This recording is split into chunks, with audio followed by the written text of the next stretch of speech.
তারপরে এ না থাকলে তো আমি মনে হয় এ আমার জীবনে না আসলে আমি মরেই যেতাম। প্লিজ তোমার গার্লফ্রেন্ডকে একটু কন্ট্রোলে থাকতে বলো, লোকে তো খারাপ বলবে কোনো কিছুই। আচ্ছা হ্যাঁ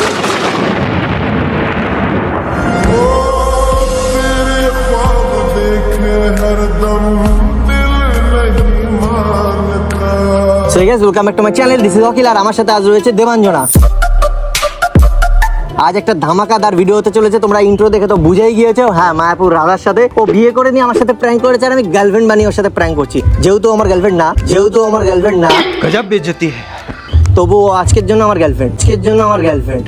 अच्छा ठीक है। তোমরা ভিডিওটা শেষ অবধি না দেখলে বুঝতেই পারবে না যে কি আছে ভিডিওর মধ্যে। তো দেখতে থাকো, সঙ্গে থাকো, লেটস স্টার্ট। তো ওকে আমরা লোকেশন বলে দিয়েছি, আমরা একটু কথা বলতে থাকবো। আর দেবাঞ্জনা তুমি মাঝে মাঝে পেছনে দেখবে, ঠিক আছে? তুমি কিছু শুনবে, আমার মুখে শায়রি শুনবে? শোনাতেই পারো। নাকি ও আসলে বলবো? আসুক তারপরেই বলো, ঠিক আছে। দূর থেকে দেখবো।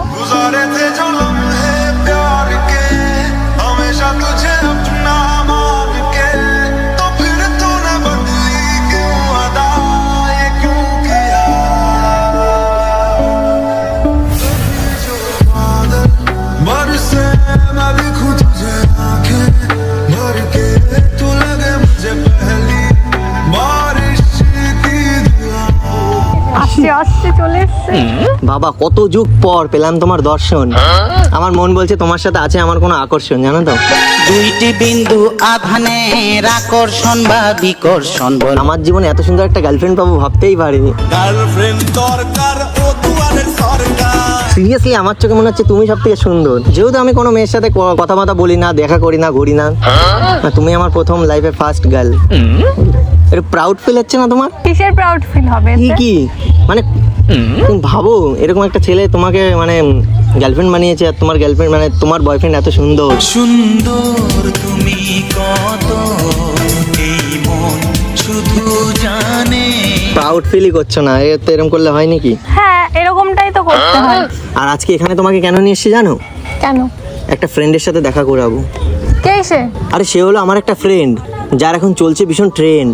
তোমায় দেখে ভালো লাগা, তোমায় ঘিরে সব চাঁদ। এত সুন্দর করে সেজে এসছো জানো, তোমাকে লাগছে হেভি। আজ থেকে আমি ডাকবো তোমাকে বেবি। ও বেবি দে না একটু চান্স, তোর সাথে অটোয় গেছে তোর বলে রোম্যান্স। ও বেবি দে না একটু চান্স। শুধু বলবো বেবি। এই যে এখন ট্রেন্ডে উঠেছে না বাবু, আর আমি বলবো বেবি।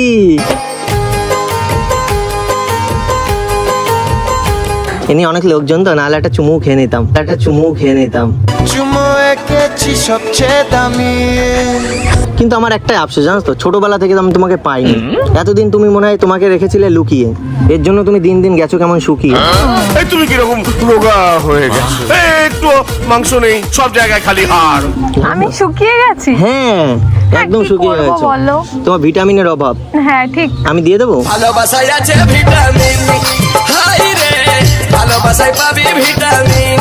আরে মানে আমি ভিটামিন কিছু কিনে দেবো, সেগুলো খাবে তাই বলছি। ও আচ্ছা, না দরকার নেই। হ্যাঁ, দরকার নেই।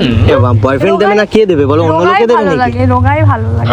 তুমি আমার সেই পাখি, যাকে খাঁচাই না মনে রাখি। মনের ঘরে যতন করে। খুব সুন্দর শায়রিগুলো। বাট তুমি একটু আমার সাথে কথা বলছো না। আমি ভেবেছিলাম তুমি কাকাতুয়া, টট্টর করে কথা বলবে। এখন দেখছি তুমি শালিক পাখির মতন চুপ করে বসে আছে। কিছু কিছু সময় চুপ থাকাটাই ভালো। Excuse me. मारी एंट्री यार दिल में बजी घंटी यार। আরে কখন আসলে তুমি? তা তুমি ডাকুনি মনের তোমার সময় শায়রি শুনছিল। আর শাড়ি শুনতে খুব ভালোবাসে তো, তুমিও তো ভালোবাসতে না? কিন্তু বলিনি কোনোদিন। তুমি এক কাজ করো, তুমি কমপ্লিট করে নাও, আর বাকি আছে। মানে বাকি সারা জীবনকে আমি শায়রি শোনাতে চাই। মনের এক গোপন কথা তোমায় বলতে চাই। তুমি তো আর শুনলে না আমার শায়রি। কমপ্লিট করে নাও। কি ব্যাপার, তোমাকে এরকম লাগছে কেন? সেটা পরে বলি, এই- শায়রি কমপ্লিট কর।